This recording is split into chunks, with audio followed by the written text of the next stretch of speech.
இன்று நடைபெற்ற இந்த கூட்டத்தில் துணை பொதுச் செயலாளர் அன்பு சகோதரர் மல்லை சத்யா அவர்களுக்கும் கழகத்தினுடைய முதன்மை செயலாளர் மதிப்புக்குரிய துரை வைகோ அவர்களுக்கும்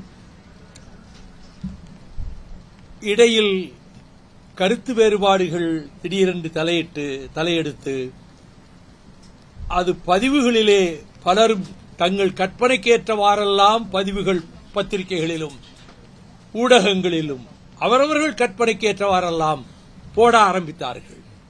இன்றைய காலை பத்திரிகைகளை பார்த்தாலே உண்மைக்கு புறம்பாகத்தான் செய்திகளை தந்திருக்கிறார்கள். நான் அவர்கள் உங்களை குறை சொல்லவில்லை. அப்படிப்பட்ட சூழலில் எல்லோரும் தங்கள் கருத்துக்களை பேசி அதிலும் குறிப்பாக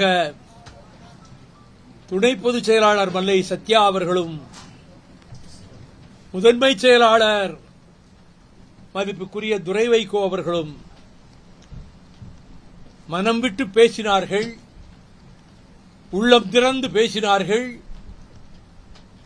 தங்கள் உணர்ச்சிகள் ஆவேசத்தின் வடியலாக வந்த சில வார்த்தைகள் எல்லாவற்றையும் மிக நாகரீகமாக இருவருமே கையாண்டார்கள்.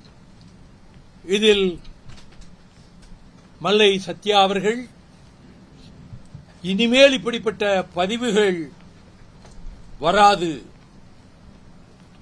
அப்படிப்பட்ட சூழ்நிலை ஏற்படாது, அதற்கு நான் ஒருபோதும் இடம் கொடுப்பதில்லை என்று உறுதிமொழி கொடுத்து, ஆகவே இதனை ஏற்றுக்கொள்ள வேண்டும் சகோதரர் துரை வைகோ என்று சொன்னதோடு, நான் இயக்கத்திற்கும் மறுமலர்ச்சி திமுக கழகத்திற்கும் தலைமைக்கும் முதன்மை செயலாளருக்கும் பக்கபலமாக உறுதுணையாக இனி நான் உறுதியாக செயல்படுவேன் என்று சத்யா அவர்கள் சொன்னார்கள். முதன்மை செயலாளர் துரை வைகோ அவர்கள் அதனை ஏற்றுக்கொண்டு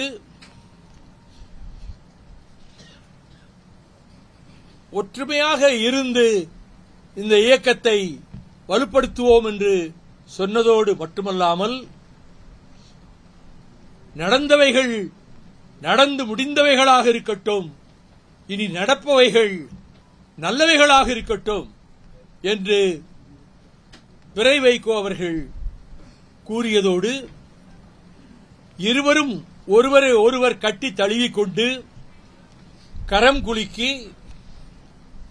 நாங்கள் இணைந்து பணியாற்றுவோம் என்ற சமிக்கையை அதன் மூலமாக வந்திருக்கிற நிர்வாகக் குழு உறுப்பினர்களுக்கு தெரிவித்து, பலத்த கர ஒலிக்கு மத்தியில் எனது வலது பக்கத்தில் துரை வைகோவும் இடது பக்கத்தில் மல்லை சத்யாவும் நின்று புகைப்படமும் எடுத்துக் கொண்டார்கள். இந்த வக்ஃப் இஸ்லாமியர்களுக்கு விரோதமான சட்ட திருத்தத்தை கொண்டு வந்து அநீதியும் அக்கிரமும் நிறைந்த அந்த மசோதாவை நிறைவேற்றிய நரேந்திர மோடி அரசுக்கு எதிராக அந்த நரேந்திர மோடி அரசை கண்டித்து வருகிற 26ஆம்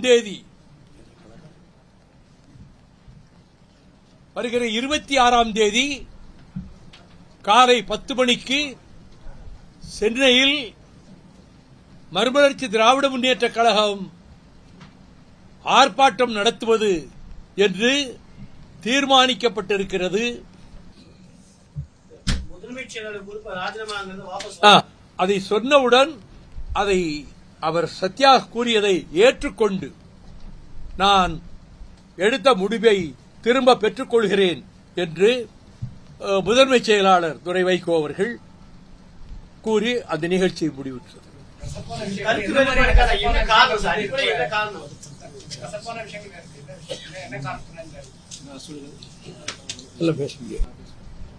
இது ஒரு குடும்பத்துக்குள்ள நடக்கிற மாதிரி அது பேசி பரஸ்பரம் பேசிக் கொண்டிருந்தது.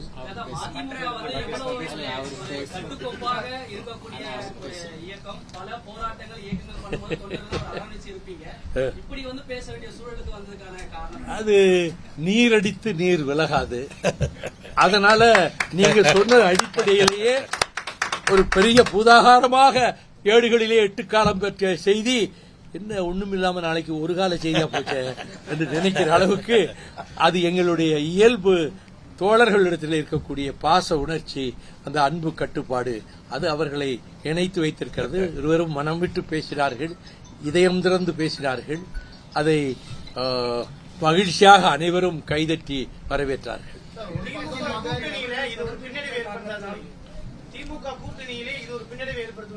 இது எப்படி பின்னடைவை ஏற்படுத்தும்? இல்ல நீங்க பின்னடைவை ஏற்படுத்தணும்னு சில பேர் எதிர்பார்த்து கட்சி பிளந்தது உடைந்ததுன்னு போட முடியாம போச்சே, அங்கிற கவலை உங்களுக்கு வேண்டாம்.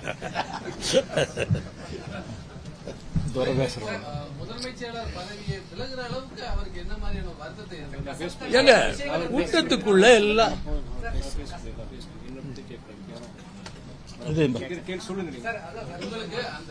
முதலமைச்சர் பதவி எல்லா தொண்டர்களும் சேர்ந்து நிர்வாக குழுல வாக்கெடுப்பு முறையில வந்திருந்தீங்க. இந்த பதவியை விட்டு நான் போறேன்னு சொல்ற அளவுக்கு செய்திகளை உடனுக்குடனும் துல்லியமாகவும் தெரிந்து கொள்ள சப்ஸ்கிரைப் பண்ணுங்க.